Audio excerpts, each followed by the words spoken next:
Salut à toi, bienvenue dans cette vidéo. Aujourd'hui, je voudrais t'expliquer comment atteindre la barre des 1000 € par mois grâce à ta chaîne YouTube. Alors, je pense qu'on est d'accord pour dire que c'est un chiffre important en fin de compte quand tu gagnes 1000 € par mois, parce que si tu as vraiment envie de vivre de ta passion, vivre de ta chaîne YouTube, il faut un minimum gagner 1000 € par mois. Et je pense que forcément tu vises même plus, peut-être beaucoup plus, je sais pas, je te connais pas, mais tu vises forcément plus que 1000 €. Mais les 1000 € c'est important de les atteindre, je pense que ça devrait être même ton objectif numéro 1. Avant de te dire je veux atteindre 10 000 abonnés, avant de te dire je veux faire des vidéos parfaites, avant de te dire tout ça, tu devrais te dire je veux atteindre la barre des 1000 €.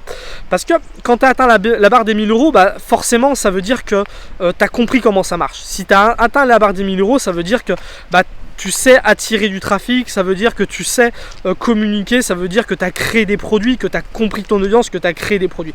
Donc ça devrait être ton objectif numéro 1. Et l'un des principaux problèmes, l'une des principales erreurs qu'on fait quand on se lance, je le sais, parce que moi je suis passé par là, sur ma chaîne Autonomade, pendant énormément de temps, je me suis considéré comme un YouTuber en fin de compte. Et ça, je pense que c'est une erreur. Pour donner un exemple, est-ce que tu connais l'entreprise Bonne Gueule? Bonne Gueule, c'est une entreprise qui font des vêtements. Alors, ils ont une certaine proposition de valeur. Voilà, ils font des vêtements avec un bon rapport qualité-prix, on va dire. C'est pas donné, mais ils essayent de faire de la très bonne qualité à un prix abordable pour presque tout le monde. Alors, tout le monde ne peut pas s'acheter ces jeux, mais ça, c'est un autre débat, on s'en fiche. Là, c'est pour donner un exemple. Donc, Bonne Gueule, ils font des vêtements, tu iras voir ça. Et voilà, ils ont aussi une chaîne YouTube, ils ont aussi une newsletter et ils ont aussi un blog. À ton avis, est-ce que Bonne Gueule c'est des youtubeurs ou est-ce que Bonne Gueule c'est des vendeurs de vêtements? Alors je pense qu'on est d'accord pour dire que c'est des vendeurs de vêtements. Leur business c'est ça, c'est de vendre des vêtements. Et YouTube, c'est un levier de communication. Tu sais, aujourd'hui, si tu crées ton entreprise, si tu veux aider des gens à... Voilà, si tu as une proposition de valeur, si tu veux aider des gens à régler un problème, si tu veux aider des gens à atteindre un objectif, tu dois avoir quelque chose à vendre. Forcément, tu dois avoir un service à vendre, tu peux vendre de la formation, tu peux vendre du coaching, mais si tu veux vivre de ta passion, il faut avoir quelque chose à vendre. Et pour ça, il faut un moyen de distribution, un moyen de production et un moyen de communication. Ton moyen de production, ça va être peut-être ton téléphone ou peut-être ta tablette pour enregistrer tes formations. Ton moyen de distribution, ça va être la boutique en ligne sur laquelle tu vends tes formations. Et ton moyen de communication, c'est YouTube. YouTube, c'est pas plus qu'un moyen de communication. C'est pour ça que je te dis qu'en fait, il ne faut pas se considérer comme un YouTuber. Parce que si tu te considères comme un YouTuber, ça veut dire que tu te considères tu considères avoir le même business model. C'est quoi le business model d'un YouTuber? C'est faire des millions de vues et de se rémunérer grâce à la publicité. Est-ce que toi tu fais ça? Non. Ça veut dire que tu ne dois pas avoir la même stratégie. Un YouTuber, qu'est-ce qu'il fait? Il a envie d'avoir des millions de vues. Donc qu'est-ce qu'il fait? Il essaye de faire un maximum de vidéos qui vont être beaucoup vues, beaucoup partagées, qui vont plaire à tout le monde. C'est ce que fait un YouTuber. Toi, est-ce que tu dois faire ça? Non. Toi, tu dois faire juste cette vidéo avec juste assez de bonne qualité et parler à juste une petite partie de la population qui s'intéresse à ta thématique pour leur proposer quelque chose à vendre. Donc ça n'a rien à voir. Et ce que je voulais t'expliquer, c'est que voilà, toi ce que tu dois être, ce dont tu dois te considérer, c'est comme un créateur de contenu. Tu es un créateur de contenu payant et tu fais du contenu gratuit pour promouvoir ton contenu payant. C'est pas plus compliqué que ça. Et ce concept change tout. Moi, il a tout changé. Il a tout changé parce que du jour au lendemain, j'ai commencé à gagner de l'argent quand j'ai commencé à appliquer ça. Et qu'est-ce que j'ai changé en fin de compte? C'est qu'avant, tous les jours, je me levais, je me disais quelle vidéo je peux faire pour YouTube. Quelle vidéo je peux faire pour que les gens ils soient contents de la voir, ils viennent cliquer sur mon titre, ils la regardent, ça me fait plus de vues, ça me fait plus d'abonnés. Je pensais qu'à ça en fin de compte. Et tout le côté création de contenu payant, je le mettais de côté tout simplement. Et le jour où je me suis dit non mais attends, ça ne marche pas, je ne gagne pas d'argent, je n'aide personne avec mon contenu payant. Ce que je vais faire, c'est que je vais créer des formations payantes et je vais les promouvoir sur ma chaîne YouTube. Ça a tout changé. Et la seule chose en fin de compte que j'ai changé, c'est un détail, mais c'est très important. C'est quelle est la première tâche que je fais le matin en me levant. Alors ça peut être le matin en te levant, peut-être que tu travailles le matin, peut-être que toi tu as un travail, du coup tu travailles peut-être que les week-ends sur ta chaîne YouTube, je sais pas. Mais la première tâche que tu dois faire, c'est pas faire des vidéos pour YouTube. La première tâche que tu dois faire, c'est créer du contenu payant, c'est créer des formations, et c'est pas plus compliqué que ça. Ça doit prendre 2 tiers de ton temps. 2 tiers de ton temps doit être consacré à la création de produits. Ça veut dire que tu vas passer 1 tiers de ton temps à apprendre, à expérimenter des choses.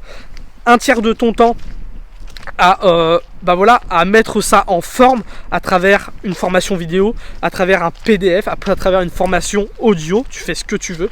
Mais voilà, tu passes 1 tiers de ton temps à apprendre et à expérimenter. 1 tiers de ton temps à créer du contenu payant, et l'autre tiers de ton temps, c'est ce qui vient après, c'est le contenu qui te permet de faire des vidéos sur YouTube pour promouvoir ton contenu payant. J'espère que c'est clair. Je te le répète, t'es pas un youtubeur, t'es un créateur de contenu payant. Toi, ton but, c'est de créer des formations pour aider les gens, des guides pour aider les gens. Ce que tu dois faire, la première chose que tu dois faire en te levant le matin, c'est de penser à ça. Quel est le problème que je vais résoudre? Quelle solution je peux apporter à ce problème? Comment je vais pouvoir créer une formation pour partager cette solution? C'est une fois que tu as fait ça, tous les matins, en une semaine, tu auras peut-être créé une première formation. Peut-être que ça va te prendre 2 semaines, tu auras créé une formation. Peut-être en 3 semaines, tu auras créé une formation. Dans 1 mois, 2 mois, tu auras peut-être 2, 3 formations à vendre. Dans 1 an, tu auras peut-être un catalogue complet de formations. Et c'est qu'à partir de ce moment-là que tu vas pouvoir commencer à gagner de l'argent. Si toutes les semaines, ou toutes les 2 semaines, ou toutes les 3 semaines, tu es capable de proposer une nouvelle formation à ta communauté, de relancer une ancienne formation, de faire un pack de formation, de faire des soldes sur tes formations, si régulièrement tu es capable de faire une offre, c'est la seule façon d'atteindre la barre des 1000 € par mois. Et si tu veux faire ça, la seule chose que tu dois faire le matin en te levant, c'est de travailler sur tes guides. C'est pas plus compliqué que ça. Créer un guide, c'est pas compliqué. Voilà, il suffit d'y passer du temps, de la réflexion, de l'expérimentation. C'est pas plus compliqué que ça. Donc voilà, c'est pour moi la seule manière d'atteindre les 1000 € par mois, de passer de 0 à 1000 € par mois. C'est l'objectif que je me suis lancé avec cette nouvelle chaîne, cette chaîne Quentin Nautique. J'ai envie de développer parce que ça me passionne d'aider les gens à vivre dans leur passion grâce à YouTube. C'est le challenge que je me suis lancé. Donc voilà, dans les prochaines semaines, dans les prochains mois, il y a pas mal de formations qui vont sortir, pas mal de produits. À chaque fois, ça sera des formations qui sont là pour résoudre un problème qu'ont les créateurs de contenu, parce que ces problèmes, je les ai eus, parce que comme je te l'ai déjà dit, moi j'ai une autre chaîne YouTube, Autonomade, sur laquelle j'aide les gens à tout quitter, partir voyager. Et ce que je te partage ici, c'est tout ce que j'ai appris sur cette chaîne YouTube. Et je sais que le palier des 1000 €, il est difficile à atteindre. Ce premier palier, il est extrêmement difficile à atteindre, parce que vivre de son contenu, c'est quelque chose qui n'est pas commun en fait. Tu sais, moi, c'est ce que j'expliquais il n'y a pas longtemps à quelqu'un avec qui j'ai discuté. On parlait de ça en fait, de cette fameuse barrière des 1000 € par mois, cette fameuse barre des 1000 € par mois. Ce que je vais expliquer, c'est que moi par exemple, j'ai fait un apprentissage dans la plomberie, et quand t'es apprenti plombier, t'as un maître d'apprentissage, et cet homme là il a réussi, il est plombier, et tu le suis, tu fais exactement comme lui, et tu sais que à force tu vas être aussi bon que lui. Sauf que quand tu te lances sur YouTube, t'as pas ce maître d'apprentissage, t'as pas cette école qui te dit suis-moi, et c'est sûr et certain que tu réussisses. Parce que tu les connais, les gens qui partagent, les gens qui t'expliquent comment vivre de leur chaîne YouTube, souvent c'est des gens qui ne l'ont pas forcément fait, c'est des gens qui parlent de marketing, qui t'expliquent comment faire du marketing, mais ils n'ont jamais testé leur technique ailleurs que dans le marketing. Moi, ce que je t'explique ici, c'est comment j'ai réussi à faire sur ma chaîne Autonomade, comment j'ai réussi à créer des formations, comment j'ai réussi à les vendre régulièrement, et comment tu peux faire pareil si tu veux vraiment atteindre cette barre des 1000 € par mois. Donc voilà, c'est tout pour cette vidéo. J'espère qu'elle t'aidera, j'espère qu'elle t'inspirera, et si tu as des questions, n'hésite pas à me les poser dans le commentaire. Et sinon, je te dis à bientôt pour la prochaine vidéo. Salut!